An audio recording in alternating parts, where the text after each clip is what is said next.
Hey, Michelle. Hey. Look, our topic today is courage. Yeah. And I know we both have great stories, but I'd like to get a little bit personal first. Uh-huh. So when you think about courage for yourself, what does that mean to you? And how does that show up? Woman, hear me roar. I don't excuse, define, defend, or justify when I am walking and owning whatever space I'm in or the topic I'm in. Okay. Because at the end of the day, I'm an individual with individual opinions. And yes, I am opinionated. But this is my space. This is my skin. And so walking in, owning that space, and being courageous to not have all the answers, to be courageous to get in front of people when, my armpits are still sweating, even as we're talking here, but having the courage to do what we're doing right now, that is how we grow. That is how we learn. That is how we own our space. Love that. Love that. Can you tell me a time when you've really had to step into that courage intentionally? I mean, I know it's your personality, right? So I know your DNA is wired this way, but I'm curious if you could reflect back on a time where you're like, I have to step in to this level of courage. So, one of my experiences is leading the build of the third largest building in the United States. Mm-hmm. And so, with that, we are consolidating all the operations. I am not an architect. I am not an engineer. But I could not, it's kind of one of those things, don't let them see you sweat. Mm-hmm. So you have to go in there, not necessarily knowing everything, but being humble enough to know that you need to ask a lot of questions. Yeah. So there were a lot of questions to be asked. How do you lean in with people that have more experience and knowledge, more expertise, understanding the bigger picture, utilizing the steerco in a way, utilizing, the organization as a whole, because, you as an individual only have so much information. Mm-hmm. And so part of being courageous is being able to ask all those questions to all those people and being humble enough to know that you don't have all the answers. I love that. Mm-hmm. I love that. That's super powerful. You see courage in a lot of different ways in the workplace, right? Mm-hmm. Yeah. What are some other ways that you've seen it show up?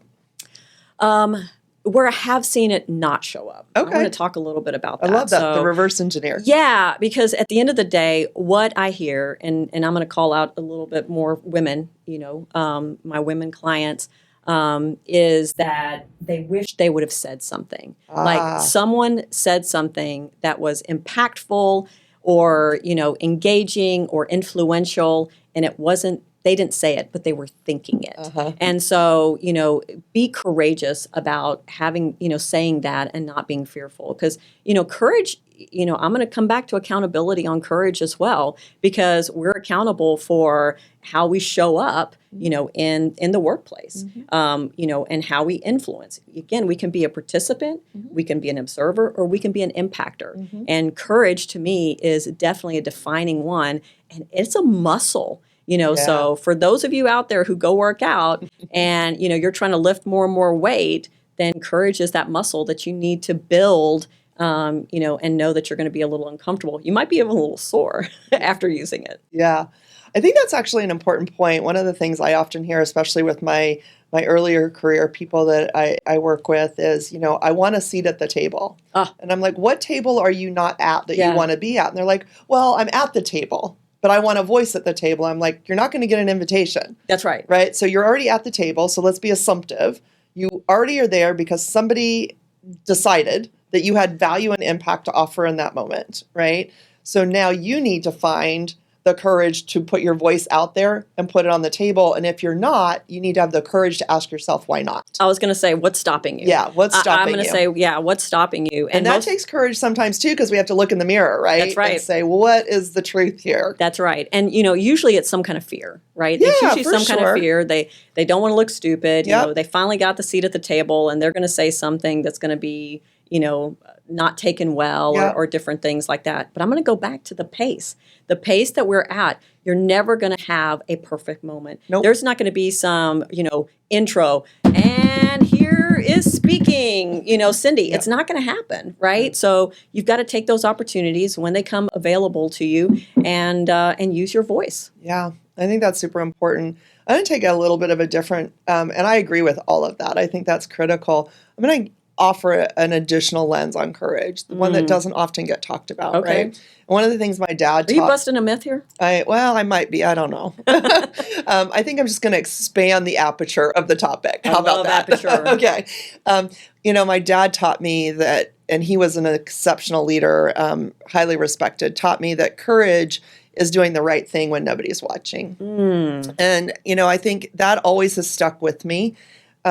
And I'd say, and plus or add to that, courage to me is having enough conviction in what's important and non-negotiable to you to stand up for those things, right? And we hear a lot of talk these days around boundaries and all the things, right? And we could do a whole series on that for sure. But one of the hardest lessons I had to learn in my leadership and executive journey was, late in my 20s, and I had let all of my things that were important to me, my core values, everything around me. Values, I was working in an environment, I used to call it the devil's den, right? And I had convinced myself that I needed to be there and I needed to play this game because that's what you do. Sure. Right? That's what you should do. And I had a coach that looked me eyeball to eyeball and said, "What the hell are you doing? Yeah. You are not going to recognize yourself in 4 years." And it took a lot of courage to walk away from the title, the office, the money, the glitz and the glamour of the role, right? Yeah. And all of the things, and say, this core of who I am is more important than all of this. This is replaceable. The core of who I am is not. And it was scary, but it was absolutely the right thing to do. And I am so grateful that coach pushed me to get real and held that mirror up to me. Well, then to lean on that, so courage in that respect is being authentic to yourself. Yes. Leaning into those values, like those core values that are true to you, not what you want them to look like. Because a lot of times I'll see people, we'll talk about values and they give you values that they think they should have rather than those that are truly core to them. And when you understand what those values really mean to you, then you can be more authentic. Then you can be more courageous in your conviction in, what you believe. And I'm going to go a lot on belief because it's a lot of these beliefs. What you believe is the thing for you to do. Where do you fit in? How do you show up? And then how can you be courageous? You can't be courageous if you're wishy-washy and you don't even know what you stand for. Yeah, and courageous when it's hard. Yeah. Right? Yeah. And that's going back to that lesson my dad taught me, right?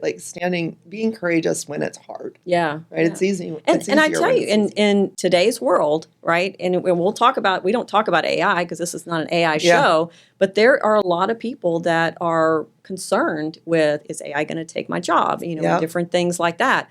So with those people, when I'm talking to them, it's what part of this is yours to do. Yeah. And I've used this as an example. I mean, I'm a little long in the tooth, I guess, or I've earned my gray hairs, whatever you want to say. But when I first started out in the business world, I was using a computer and the person that was more senior to me was still using green bar paper. Oh my goodness. Not kidding. And for the users that don't know what green bar paper is, you're doing it longhand. I'm just telling you. And because they didn't trust the computer. And so now, with AI, people are like, well, I don't trust AI and different things. So that courage to try new things and do different things, that may obsolete you in today's world. So being courageous, has to come, full circle on what can you do as an individual, in order to stay in the game. Yeah, I think two things that you're making me think about, if I get super practical here for just a minute. What does courage look like in our communication? What does courage look like in decision making? Okay. Right? Because these are two things that we do thousands of times a day, no matter what level you sit in the organization. If we're at work, we're making decisions and we're communicating. And so what does that look like at the end of the day, right? I'll share what I think it looks like, but I'd love for you to build on it and expand it. So when I think about decision making, what does courage look like in decision making? It looks like making a decision. You will never have all the data. Never. There is never a perfect set of data. At some point, the human judgment has to come in. And depending on, how green space the work is or whatever, you're going to have less data. So it takes courage to be able to make a call, be able to articulate why you're making that call, and even have the courage to adjust the call if new data does come in. I was going to say when you move down the path. So that's number one. And then I think courage in our communications, speaking your truth, but speaking your truth in a way that's relevant to your audience, right? Like one of the things people always say to me is, well, I'm in your workshop because I was told I'm too direct. I'm like, I don't want you to stop being direct. Right. I said, so let's figure out what's actually happening. Yeah. Your intent and your impact are out of alignment. So let's figure out what that means. And that takes courage and takes us back to our curiosity episodes, right? Yeah. In order for me not to have an unintended consequence in our interaction, I have to be curious enough about you, where this fits for you, how you need to be communicated, want to be communicated, and how are we going to do something together so that I can close that gap.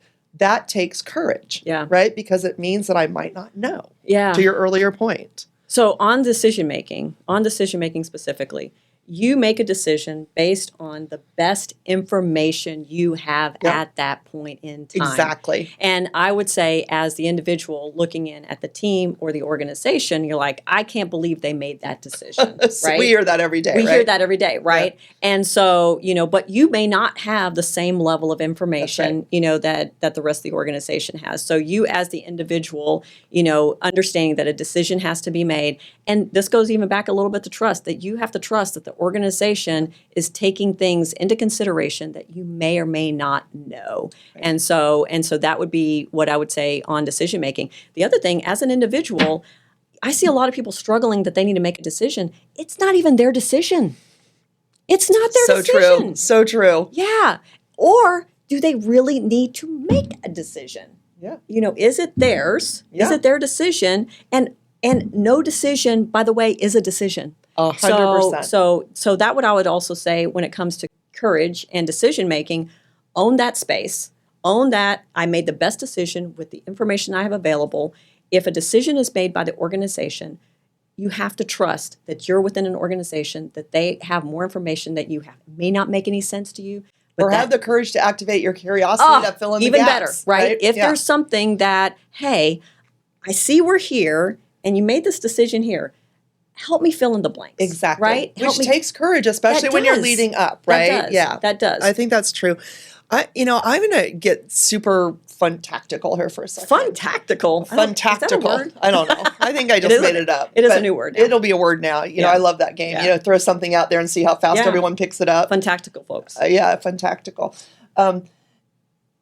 Think about we talk about the flow of work, the rhythm of work, right? Okay, so one of the things we know happens in organizations all the time is meetings. Ugh. And one of the things I cringe every time I hear, well, people just keep putting stuff on my calendar. I'm like, no, you're accepting it. You're hitting, yes, I'll attend that meeting. Yes. Have the courage to push back and say, help me understand what role you need me to play in this meeting. What do you need me to be prepared for to add value in this meeting? And if they can't answer the question, have the courage to say, with all due respect, I'd love to support you, but in the absence of that context, I need to prioritize these other things. That takes courage. But think about the muscle you're building for the team, for the organization. You're literally retraining people. You are. To be more intentional about putting a group of people in a room and moving work forward in a way that matters. That's right. But if you don't take your own courage, and this is something you control, nobody's deciding for you your calendar at any level of the organization, right? You have control over that. That's right. So maybe the most courageous thing you can do right now is to stop mindless accepting those meetings until you have enough information to know how you might be able to add value in those meetings. Or even look at who all is in there. Yeah. If you are a member of a team and 3 other members are in there, they might have it covered, right? They might have it covered, so. Fear of missing out isn't courage, right? That's a myth, Mythbuster. That's a myth. Yeah, right? Fear of missing out is not courage, absolutely. It's a symptom of something else that you need to go have the courage to solve, right? Whether it's better communication or better collaboration with your team members or whatever it is, right? Love that. So for an individual, courage really means asking the question, right? Not being afraid to ask the question. If it's a decision that the organization has made and you don't understand how does it relate, have that courage to have that question. If it relates to you speaking up in different meetings, I want a seat at the table. Then how are you using that seat at the table? And folks, let me tell you, when you're at the seat at the table, it may be uncomfortable to you, right? And that's okay. Yeah. So what does that look like for you to be courageous in that moment? It may mean that you need to go and meet with a couple of other members that are going to be in that meeting so you can kind of align on or understand what their point of view. If you're actually presenting for the first time in front of this organization and you want to show courage in there, where are the puts and takes? Where are the places that, they may challenge you and different things like that? So understanding that, all of that is going to help bolster that courage. Yeah, I think that's true. And I think what's really important on this topic, right, is, I always tell people, look, we're not advocating that you go out and make career-limiting moves, right? Yeah. We're not asking you to be a jerk or, like Be a anything baller. like that. Maybe the bold black marker. Yeah. But, I think be practical. And I'm going to give you a super practical story that just was such a great example of this. Had a young lady come to me and she was all kind of twisted up, that she felt like she had to have what she was characterizing as a difficult conversation with her boss about the shift. I mean, this is probably happening for a lot of our people, right? The shift from you working home, coming back to the office, all the things, right? Sure. And she was really conflicted, and she had some very legitimate arguments why this was going to be truly a hardship for her. But she had worked it up in her mind that it was going to be a difficult conversation. And so, through a lot of coaching, whatever, we got her ready for the conversation. And she got the courage. She went in there, and rather than I think you've used this phrase before, Michelle, rather than coming in with her knives out, ready to fight and argue and fight, to get what she wanted. Guns a-blazing. She went in with curiosity. And it wasn't a difficult conversation at all. Yeah. Once her boss understood the situation and the impact of the situation, they were able to come to a third alternative, which was a beautiful compromise in the expectation. Yeah. He was comfortable communicating that. She felt like she was heard and respected. Yeah. But, she had to set aside her assumptions, her perceptions, her expectations of the conversation. You call it the elephant, I call it the ape. Yeah. Those assumptions, perceptions, and expectations that get us all kind of twisted up and convince us that courage is this skinny plank or the skinny limb that we have to walk out on and hope it doesn't break. Yeah. When in fact, actually, the courageous thing in her case was just setting all of that aside and creating space for a normal human interaction with her boss, which turned out beautifully. Yeah. So it's just a stepping stone, not a skinny plank. Exactly. Yeah. Exactly. Yeah. And so I think if I had to give one piece of advice to individuals at any level of the organization, give yourself permission to set those assumptions, perceptions, expectations aside, because the courage to do that, it's simple. It's not easy, as we say. But if you can do that, you'll create enough space for better outcomes all the way around. And it just starts with some of these simple things. Yeah. Right. So what are you waiting for? Pick up courageous. What are you waiting for? Bring your courage. Put it on, right? Yeah. Wear Bring it. Wear that badge. Okay. I love it.